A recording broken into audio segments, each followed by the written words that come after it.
Munini wa gavana kauntini ya Masakula ni Francis Mwangangi ni wa mkule mbunge wa kiliombunge cha Mwala Vincent Musyoka Kawaya aike kutumika kwa nange Kalonzo Isitwa na kuvui ya wanange kukatikana waneko katiwa enendima kaunti ya Ukamba. Mwangangi ewetekana mbunge osu wa Mwala ethi itwe ndatumika ni serikali ya Kenya Kwanza kuvingi safari ya Kalonzo Musyoka ya kumanda kivila cha upresident undu wenda enendima ketikile kote wa siasa itesi ya kuete ngwatanio na umwe va Ukamba. Daniel Mwongela na mauvo. Munini wa gavana kauntini ya Masaku Francis Mwangangi tanene ava wa munyu Mwala kauntini ya Masaku ni walesekana mbungu wa kinemwe cha Mwala ethi tunatumika serikali ya Kenya Kwanza kuka kwa nyamba ya Mukamba ondu muna kuthoze sela cia serikali isu ila mbingite mwendese mwenendi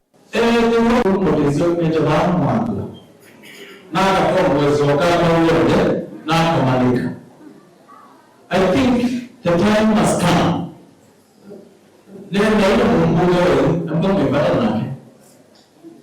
Ibadilio mlozo Kalonzo katika mfumbe wa Kenya. Twina mutongo ipa Ukamba unomule. Dani Kalonzo Musyoka is the most sought after leader today in this country. More than anybody else. Itakuwa ati watu wa Mwala. Sisi badala ya kuwa na Wakenya wale wengine tunajikata tunaenda huko. Hivi ndani yuno wa kule ndifa ile mbetaneo kama meketi kile kutewa sela nthuku ni atongo ima serikali ya Kenya Kwanza na ilisekana chao jini kwa atiane wamwe wende usukumia na kuwatamba usabale ya mutongo wa chama cha Wiper Dr. Kalonzo Musyoka ya mwanda kivila cha Usumbi. Na tiene kwa seta Ukamba kasema na dia nyokwe mbunge wewe wa ambaye kuna kule yoke kwenda kumuima Usumbi ukoke baraka ende mumbela wakana muyumbela. So in this case my humble request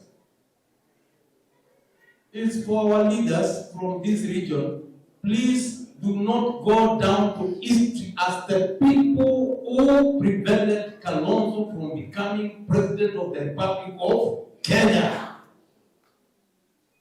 Na ikiwa watakuwa, mimi nawaomba hao watu kwa saa hii, kwa sababu wako kwa viti, wakikuja wapigeni makofi.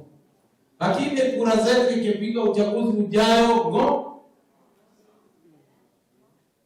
Ando mama, yue mbunge wa nyuma wote mtume uwasilikishi kwa nani kutibali hata hiyo kwa kula hizi. Why is he being used to divide this community? Lakini bala kuona aenda kutoa nina responsibility kaunga magamea. What you are doing is not right. How can your MP ambaye mlimchagua anaenda kushika mkono serikali inaoa watoto wetu? Watoto waliuliwa wako uliwa. Sio ya mambo tunayaona. Na instead ya badala ya wafariji wale wamewaulia watoto wao, wanawaambia deni mtunge watoto wenu. Very careless statement. And I will prove why hao watu wakuje na pesa na magunia hiyo mamilioni. Hiyo pesa nawaambia ni kweli. Kuleli ni ile pesa yetu. Lakini kura no. Daniel Mwongela, Mutungu TV, kumaba wa munyu Mwala kauntini ya Masaku.